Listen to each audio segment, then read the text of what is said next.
Est-ce que pour te motiver, tu préfères la stratégie de la carotte ou celle du bâton? Salut à toi, mon nom est Christian du programme Shoryuken et on va voir ensemble dans cette vidéo comment te construire ta stratégie de motivation pour que tes objectifs tu puisses les atteindre et que ça ne retombe pas comme un soufflé. Juste avant ça, autour de cette vidéo, tu vas trouver un lien sur lequel tu vas pouvoir t'inscrire pour réserver un appel avec moi. Je t'en parlerai plus tard, plus en détail, mais c'est sans doute la décision la plus rentable que tu vas faire pour ton entreprise cette année. Et en plus, c'est du coaching commercial, individualisé et c'est gratuit.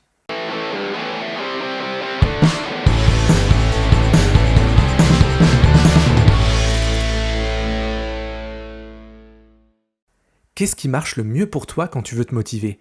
La stratégie de la carotte ou celle du bâton? Comment te construire ta méthode de motivation pour éviter que tes résolutions retombent? Eh bien, c'est exactement ce que nous allons voir dans ce nouvel épisode de Petit Patron et Gros Succès. Vous désirez allier développement d'affaires et développement personnel? Vous êtes au bon endroit. Salut à tous, mon nom est Christian Montero. Je vais vous partager mon expérience de 15 années en vente et relations clients, ainsi que mon expertise de coach et formateur professionnel. Et bien sûr, d'entrepreneur indépendant. Petit Patron et Gros Succès, c'est le podcast des entrepreneurs indépendants qui souhaitent développer leur business tout en développant leur personne. Entrepreneurs, débutants ou aguerris, vous trouverez dans Petit Patron et Gros Succès des outils, des méthodes, des techniques et des astuces pour faire grandir votre entreprise et grandir vous-même en tant que personne. Lier les deux est la clé pour vivre pleinement votre succès actuel ou à venir de chef d'entreprise et d'hommes ou de femmes de valeur. Installez-vous confortablement, c'est parti. Salut à tous et bienvenue dans ce nouvel épisode de Petit Patron et Gros Succès, l'épisode 003. Dans l'épisode précédent, nous avons vu les objections. Tu as pu comprendre d'où elles viennent, si elles sont toujours fondées, comment les traiter en fonction de leur grande famille et surtout, je t'ai donné 2 astuces pour renvoyer la pression à ton interlocuteur et ne plus la subir. T'as manqué ça? Pas de problème, tu peux écouter l'épisode 2 juste après celui d'aujourd'hui. Et cette semaine, on va parler de motivation. Est-ce que t'es chaud pour parler de motivation? D'ailleurs, t'auras vers la fin de l'épisode une astuce applicable tout de suite pour te permettre de rester motivé et focus sur ton objectif. Je te l'ai dit aujourd'hui, nous allons voir ensemble s'il suffit d'un bon gros coup de pied dans les fesses pour continuer à avancer ou si au contraire ça marche mieux lorsqu'on se cajole, qu'on est tout doux avec soi-même. Et aujourd'hui, je vais te parler de Jérémy. Jérémy, il est indépendant. Il vend ses compétences de coaching de vie depuis quelques mois, après s'être reconverti. Il vient du bâtiment, rien à voir. Bref, Jérémy se sent coincé. Et tu sais pourquoi? Il a du mal à se motiver pour prospecter. Un peu comme 95% des indépendants, tu me diras. Personne n'aime ça, on est d'accord, c'est relou la prospection, tu trouves pas? Pourtant, il le sait, Jérémy. Il le sait qu'il faut prospecter, qu'il faut rencontrer des gens pour leur dire ce que tu fais. Sinon, tu vas les trouver comment, tes clients?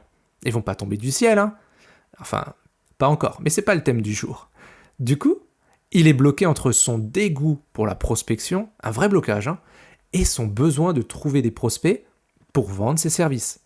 Surtout que dans le coaching de vie, il y a du monde, hein. Jérémy est frustré, parce que soit il prospecte, et alors il se sent à contre-courant de ce qu'il veut faire, il est dans le dur, tu vois, il se fait vraiment violence, ça lui convient pas du tout. Soit il ne prospecte pas et alors là, c'est encore pire. Il s'en veut, il se traite de tous les noms, il se flagelle parce que c'est un glandeur, qu'il n'y arrivera jamais, qu'il ferait mieux de reprendre un poste de salarié bien planqué, bien au chaud, mais si loin de son rêve de liberté et d'autonomie. C'est pas facile tout ça. D'ailleurs, il y a du monde dans ce cas-là, tu trouves pas? Bref. En tout cas, Jérémy, il se disait des choses comme ça. Enfin, qu'est-ce qui va pas dans ma tête là?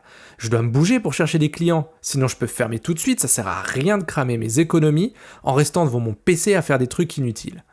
Mais pourquoi j'arrive pas à me motiver? Pourquoi j'arrive pas à y aller? Mais pourquoi ça coince? Tu vois, il avait beau prendre la décision d'avancer, d'aller prospecter. Il était même parfois motivé, faut pas croire, il avait plein d'idées, des endroits pour trouver des prospects potentiels, mais une fois qu'il avait commencé, une fois qu'il était dedans, ça lui prenait la tête rapidement. Il en avait marre au bout de 15 minutes. Et les gens en face, ils le voient. Ils le sentent dans ses messages. Du coup, il avait des résultats bien loin d'être au top. Tu vois le genre? il avait essayé plein de trucs pour se motiver. Le fameux tableau de visualisation, la recette du Miracle Morning, se challenger en mode si tu fais une demi-journée de prospection, tu t'accordes une demi-journée à faire autre chose. Il est même allé jusqu'à se dire allez, dès que tu procrastines, tu fais 10 pompes. Un fou, Jérémy. Surtout que c'est pas une machine physiquement. Du coup, pas de prospection, pas de pompe non plus. Mais de la culpabilité et de la démotivation en permanence. Et en quantité industrielle. En fait, Jérémy il pensait que la motivation, ça vient comme ça, sur un déclic.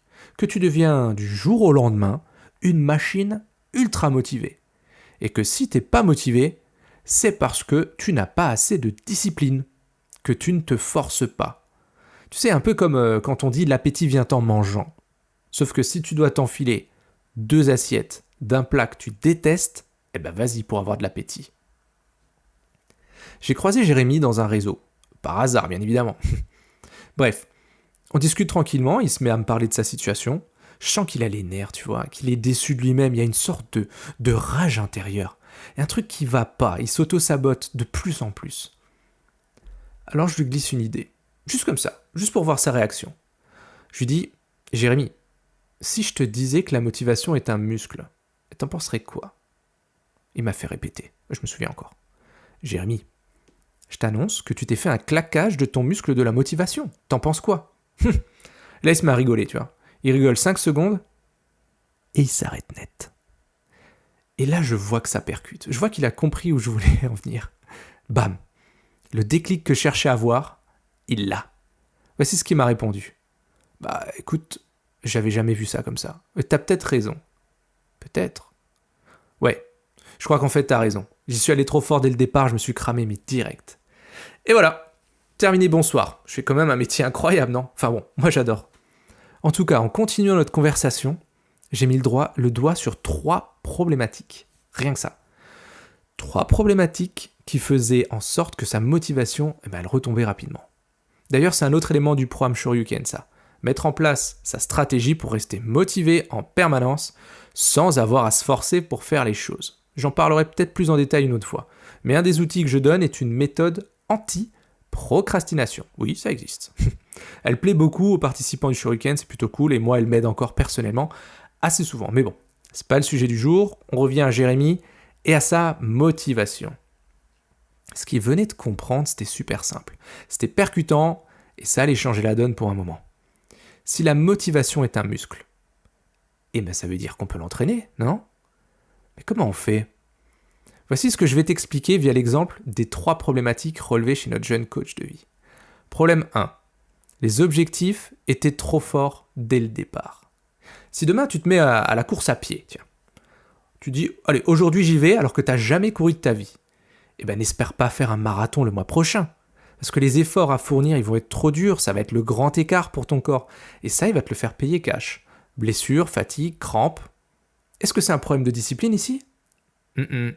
C'est un problème de dureté. Tu passes de 0 à 100 en 2 secondes. Du coup, ton corps, il comprend pas. Et c'est pareil pour la prospection, par exemple, parce qu'on en parlait. Si t'en as jamais vraiment beaucoup fait, ça sert à rien de te réserver 3 créneaux par semaine d'une demi-journée, tu vois. 3 demi-journées dans la semaine où tu vas la faire. Parce qu'en fait, tu tiendras pas. En revanche, tu seras bien plus efficace si tu commences par 30 minutes par jour, mais tous les jours, pendant 2 semaines. Et puis des 30 minutes, tu passes à 45, de nouveau, tous les jours, encore 2 semaines.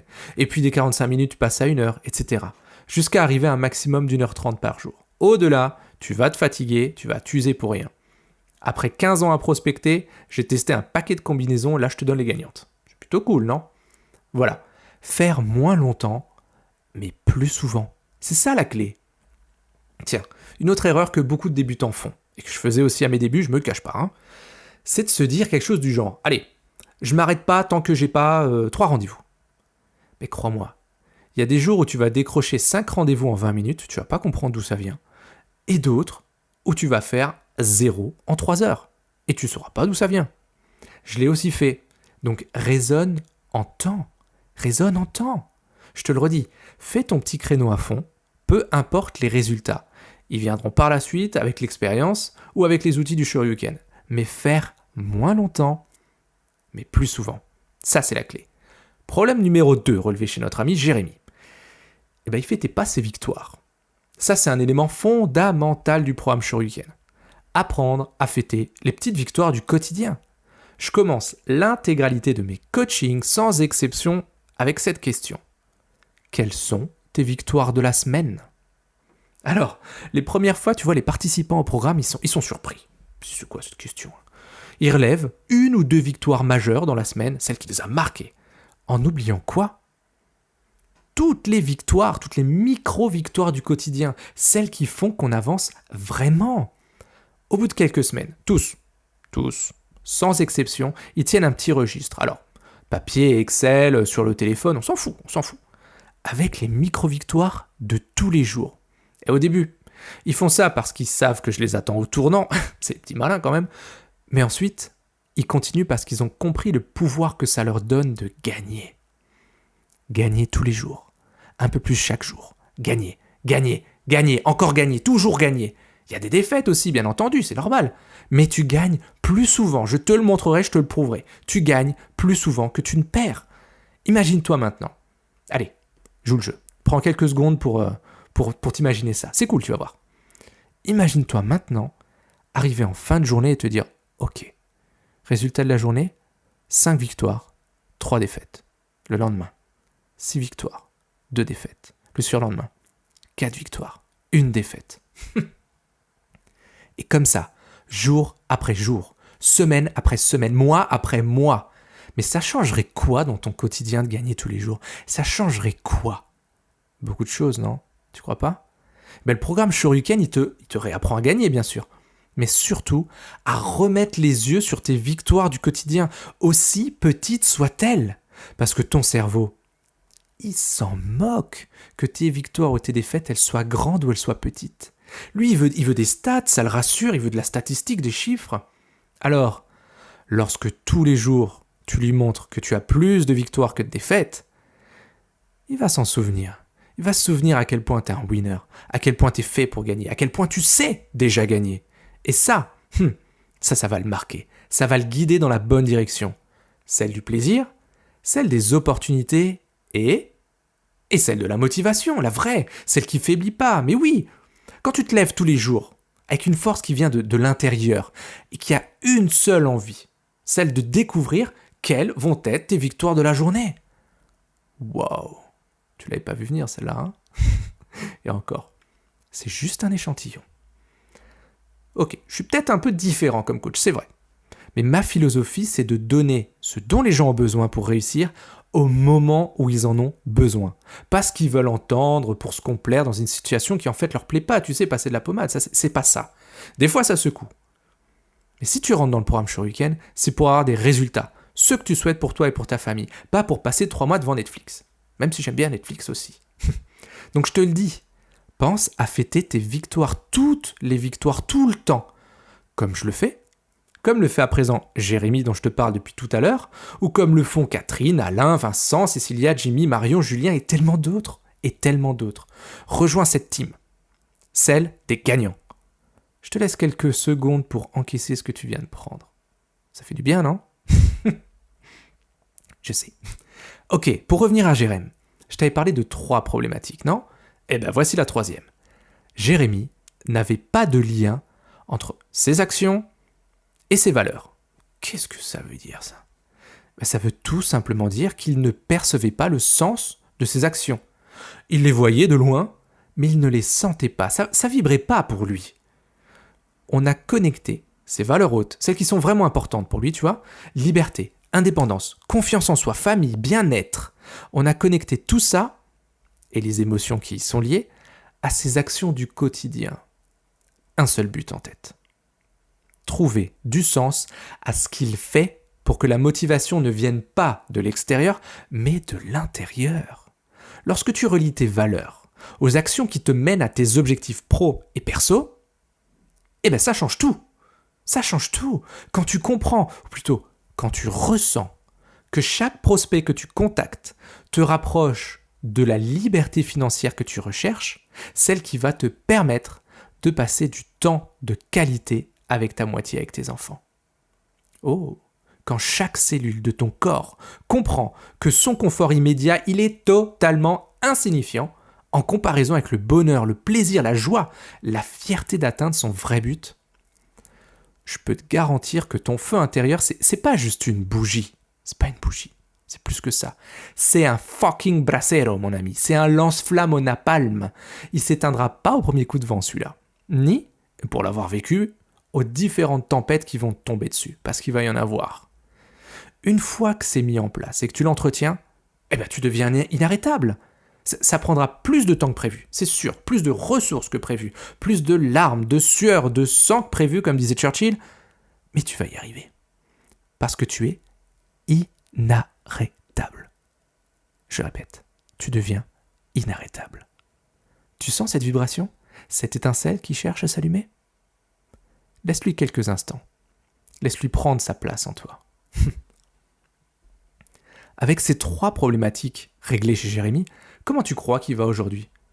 Est-ce que tu crois qu'il est moyennement motivé au quotidien? Ou plutôt qu'il est câblé en mode bulldozer?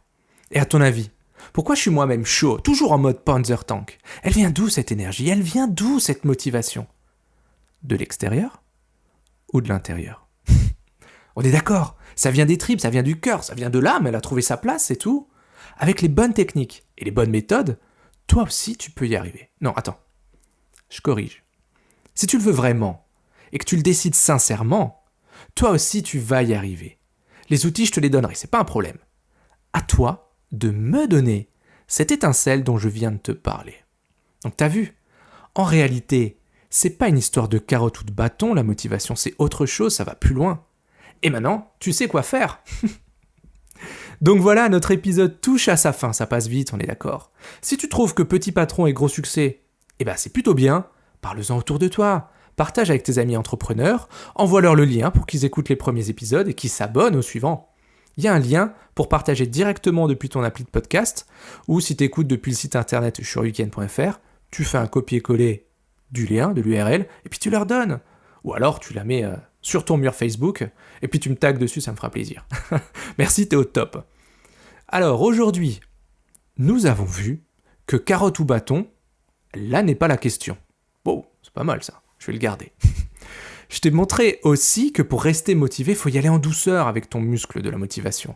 Ça évitera de le griller direct alors que t'es même pas échauffé. Pense à fêter tes victoires et n'oublie pas de lier tes actions à tes vraies valeurs hautes. Tout ça va te permettre de te construire une stratégie de motivation qui te correspond et qui va t'emmener bien plus loin que prévu, je te le garantis. Tiens, je t'avais promis une astuce. Allez, la voici. Je l'aime beaucoup, je l'utilise quasiment tous les jours. J'ai une petite tirelire en forme de cochon, je sais, c'est cliché. Bon, où tous les matins, je sors un mot. Dedans, un mot qui me motive. J'ai écrit, je pense, une 50aine de petits messages que j'ai pliés, j'ai mis dedans, et tous les matins, lorsque je commence ma journée à mon bureau et que j'allume mon PC, j'en profite pour me sortir le mot du jour. Ça va me faire plaisir et surtout, ça va me booster d'entrée de jeu. C'est simple, mais pas simpliste. Et ça marche. Voilà, Petit Patron et gros succès, c'est terminé pour aujourd'hui. Merci infiniment d'avoir écouté jusqu'au bout. Je suis persuadé que ça t'a plu. D'ailleurs, j'en profite pour remercier chaleureusement, vraiment sincèrement, tous ceux qui m'ont écrit, voire même appelé, pour me dire que PPGS c'est du lourd. Vraiment merci à tous, ça me touche vraiment beaucoup. Dans le prochain épisode de Petit Patron et gros succès, on va parler de l'importance d'avoir un ciblage cohérent. Alors, sois là si tu souhaites trouver des clients qui te correspondent et laisser les touristes râleurs à tes concurrents. D'ici là, les amis, soyez complètement atypiques, totalement déraisonnables et prenez soin de vous. Soin de votre vue, mais soin de vous. Voilà, prenez soin de vous, pardon. A plus dans Petit Patron et gros succès. Hasta luego, amigos. Voilà, j'espère que ce contenu t'a plu. Maintenant, ce que je te propose de faire, c'est de cliquer autour de cette vidéo. Tu vas trouver un lien qui va t'emmener sur un formulaire pour réserver un call avec moi, dans lequel je t'offre 1 heure d'accompagnement personnalisé de coaching commercial sur mesure, où pendant cette heure-là, on va regarder ce que tu fais au niveau commercial, comment tu te sens par rapport à ton offre, par rapport à ta stratégie de prospection, tes objectifs, tes rendez-vous clients, tes méthodes, bref, toute ta stratégie. Je t'aiderai ensuite à définir les grands axes, mais justement d'une stratégie commerciale qui serait en phase avec tes valeurs et avec tes objectifs, et les prochaines actions à mener pour atteindre tes buts. On va voir ensemble où ça coince, pourquoi ça coince, comment on va le décoincer, et surtout, comment tu vas pouvoir passer au niveau supérieur, au niveau de ton business. Tout ça, c'est gratuit, c'est sans engagement. Et je te le disais en début de vidéo, cette heure-là, c'est sans doute la meilleure décision que tu vas prendre pour ton entreprise cette année. T'es pas loin de la situation idéale, alors c'est vraiment pas le moment de lâcher l'affaire. Réserve ton call, on en discute. En attendant, sois complètement atypique, totalement déraisonnable et prends soin de toi. C'était Christian du programme Shoryuken. À plus.